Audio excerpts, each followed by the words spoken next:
नमस्कार, आखाडा विधानसभेच्यामध्ये आपलं स्वागत आहे। आपण नागपुरातील पश्चिम नागपूर या विधानसभा क्षेत्रामध्ये आहो। काँग्रेसचे विद्यमान आमदार विकास ठाकरे यांचा हा मतदारसंघ आहे। गेल्या 5 वर्षात या ठिकाणी कामं झालीत का किंवा या ठिकाणच्या लोकांचं काय म्हणणं आहे आपण जाणून घेऊया। सामान्य लोक आपल्यासोबत आहे। काय सांगाल दादा, विकास झाला आहे का इकडचा? हां, विकास झालेला आहे ना, चांगला विकास झालेला आहे आणि विकास भाऊ ठाकरे चांगले काम करत आहेत। आणि ते लोकसभेला आता उभे झाले होते तेव्हा पण त्यांनी लोकांना भेटले, लोकांचे काम बघून लोकांनी त्यांना वोट पण दिलेले आहेत। आणखी काही तुम्हाला काय वाटतं की विकास झालेला आहे या एरियाचा? हां, विकास हुआ आहे। आपण बघितलं या ठिकाणी लोक म्हणतात विकास झालेला आहे। तुम्हाला काय वाटतं गेल्या 5 वर्षामध्ये या ठिकाणचा विकास झालेला आहे का दादा? आपको क्या लगता है इस इलाके का विकास हुआ है पिछले 5 वर्षों में? बाहर का अच्छा, आप बाहर से हो। आपण बघितलं हे बाहेरचे आहे। तुम्ही इथलेच आहे का? काय सांगाल तुम्ही, विकास झालेला आहे या परिसराचा? हां, नाही झाला आहे। काय काय काय काय समस्या आहे जे अजून पण सॉल्व झालेले नाही आहे? तुमचे काय प्रश्न आहेत सामान्य या मतदारसंघाचा नागरिक म्हणून की जे पूर्ण झालेले नाही आहे? काय अपेक्षा आहे?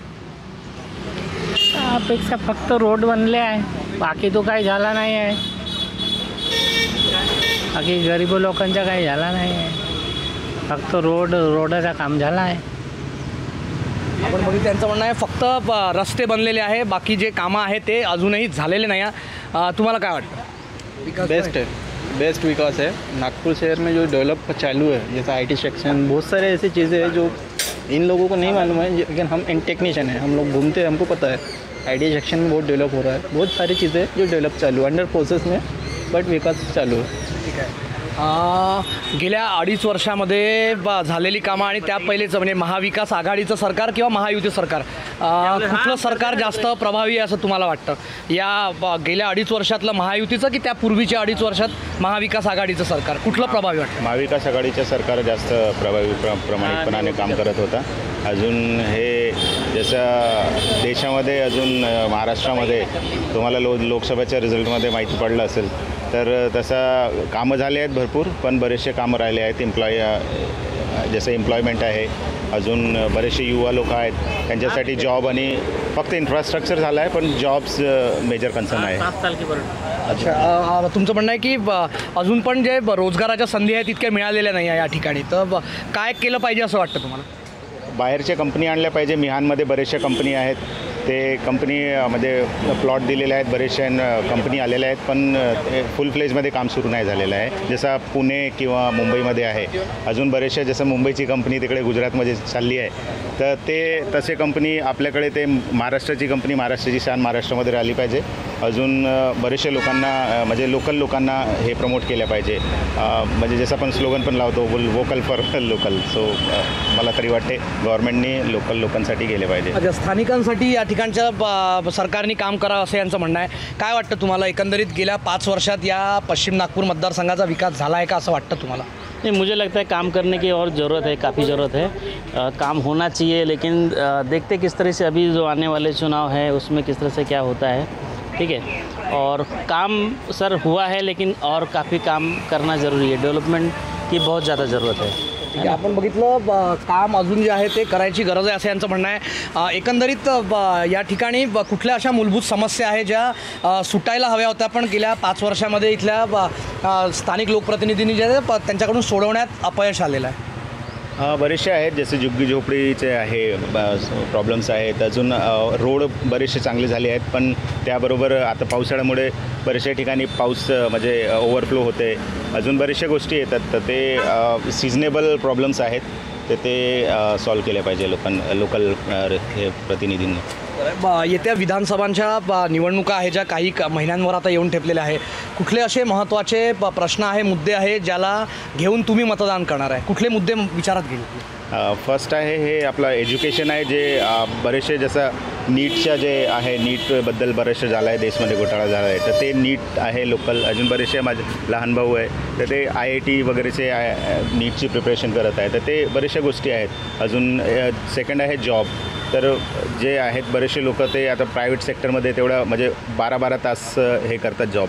तर त्याच्यासाठी पण गव्हर्नमेंटनी कायदा आणला पाहिजे की ॲटलिस्ट 8 आवर्स और 9 आवर्स वर्किंग ठेवलं पाहिजे. अजून इट शुड बी म्हणजे चांगलं रिएम्बर्समेंट पॉलिसी चांगली ठेवली पाहिजे. अयोध्येला राम मंदिर झालं, हा मुद्दा निवडणुकीचा मुद्दा होऊ शकतो का, काय वाटतं तुम्हाला?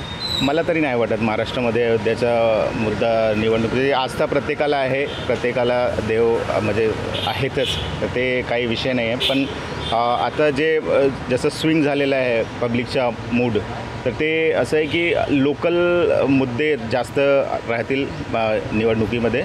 अजून जे जसं पहिले लोक पॉलिटिक्समध्ये तेवढा इंटरेस्ट नाही घ्यायचे, पण आता हळूहळू लोक हे घेऊन राहिले, कारण की त्यांना पण माहीत आहे की आमचे जे डे टू डे प्रॉब्लेम्स आहेत ते म्हणजे लोक सॉल्व करू शकतात, ते राम मंदिर मुद्द्यामुळे नाही सॉल्व होऊ शकत. बरं, यांचं म्हणणं आहे राज्यामध्ये सध्या मराठा आणि OBC हे 2 आंदोलन जी आहे ती पेटलेली आपल्याला बघायला मिळत आहे. निवडणुकीमध्ये विधानसभेच्या काही प्रभाव या दोन्ही आंदोलनांचा होईल असं तुम्हाला वाटतंय का? तो मुझे ऐसा लगता है कि जो जातिवादक जो जिस तरीके से बताया जा रहा है कि ये उसके है, ये मराठा है, ये सब चीज़ें ऑप्शन नहीं रहना चाहिए मेरे हिसाब से. हमको जो देखना चाहिए कि जो काम कर रहे हैं, है ना, लोगों के लिए काम कर रहे हैं, पिछड़े वर्गों के लिए काम कर रहे हैं, डेवलपमेंट के लिए काम कर रहे हैं, हमको उस विषय पे चुनाव लड़ना चाहिए, हम उस विषय पे आगे आना चाहिए. डेवलपमेंट के नाम पे होना चाहिए ये सब चीज़ें. हमको पर्टिकुलर किसी एक सब्जेक्ट के ऊपर में, एक जाति के ऊपर में कभी भी उस तरह से चुनाव नहीं होना चाहिए. लोग बोलते हैं कि जो राम को लाए हैं हम उनको लाएंगे, हम उसको कभी सहमत नहीं करते. आप देखिए अयोध्या में अभी कितना ये हुआ है, अयोध्या में जो नई सड़कें बनी वो पानी में डूब रही है, ठीक है, मंदिर के अंदर पानी टपक रहा है, ठीक है. ये जो विषय है ये बहुत गंभीर मुद्दा है, ठीक है. इस गंभीर मुद्दे को लेकर लोगों की जागरूकता होना चाहिए. अब देखेंगे कि कैसा अयोध्या का जो प्रवेश द्वार है वहाँ पे भी ऐसा हुआ कि पूरी तरह से पानी भर गया, कई लोगों की झुग्गी झोपड़ियाँ बर्बाद हो गई, लोग सड़क पे आ गए हैं, है ना. इस वजह से ही वहाँ पे अभी जो असर हुआ है चुनाव का, वो शायद परिणाम बुरा हुआ. उसको देखते हुए भी काम करना चाहिए. ये नहीं सोचना चाहिए कि ये BJP है या कांग्रेस है या अदर कोई पार्टी है. सिर्फ नाम के आगे वोट नहीं मिलना चाहिए, काम के आगे वोट मिलना चाहिए, मेरा ऐसा मानना है सर. तो मैं फ्यूचर में भी यही कहूँगा, हर एक लोगों से ये कहना चाहूँगा कि जो काम हो रहा है वो काम को देखते हुए वोट दे, है ना. हमको डेवलपमेंट करना है. इंडिया में पैसे की कोई कमी नहीं है, इंडिया में काम की कोई कमी नहीं है. हम खुद बिजनेस करते हैं, हम जितनी कोशिश करते हैं उतना काम कर पाते हैं, जितनी कोशिश करते हैं उतना खुद को और अपने फैमिली को डेवलपमेंट कर पाते हैं. ये चीज़ जो है उसको देखते हुए आदमी को अपना वोट करना चाहिए, ठीक है. पर्टिकुलर किसी विषय पे नहीं करना चाहिए कि आप जाति पे करो, मराठा पे करो या उस पे करो, ये सब चीज़ें नहीं होना चाहिए, मेरा ऐसा मानना है सर. थँक्यू. आपण बघितलं, या होत्या पश्चिम नागपूर विधानसभा क्षेत्रातील काही सामान्य जे नागरिक आहेत त्यांच्या प्रतिक्रिया. योगेश पांडे, नागपूर, मुंबई तक.